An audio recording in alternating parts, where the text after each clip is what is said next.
دہشت گرد حملے کے خلاف بیرسٹر اویسی نے بطور پروٹیسٹ مسلیوں میں سیاہ پٹی تقسیم کیے۔ آل انڈیا مجلس اتحاد المسلمین کے صدر و رکن پارلیمنٹ حیدرآباد بیرسٹر اسد اویسی نے جموں کشمیر کے پہلگام میں حالیہ دہشت گرد حملے کی شدید مذمت کی۔ انہوں نے جمعے کے روز شاسی پورم حیدرآباد کے ایک مسجد میں نماز جمعہ سے قبل اپنے بازوؤں پر سیاہ پٹی باندھ کر خاموش پروٹیسٹ درج کیا۔ اس موقع پر مسجد میں موجود نمازیوں میں بھی سیاہ پٹیاں تقسیم کی گئی تاکہ وہ اجتماعی طور پر اس بزدلانہ حملے کے خلاف اپنے رد عمل ظاہر کریں۔ بیرسٹر اسد اویسی نے اس اقدام کے ذریعے پیغام دیا کہ دہشت گردی کسی بھی صورت میں قابل قبول نہیں اور نہ ہی اسے کسی مذہب یا قوم سے جوڑا جا سکتا ہے۔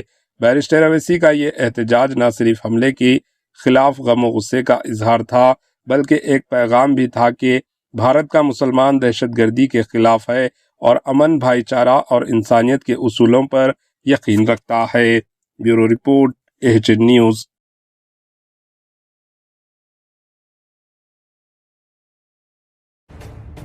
AHN نیوز کے یوٹیوب چینل کو سبسکرائب کریں اور بیل آئیکن کو دبانا نہ بھولیں تاکہ آپ کو ہر نئی آنے والی ویڈیو کا نوٹیفیکیشن بر وقت مل سکے۔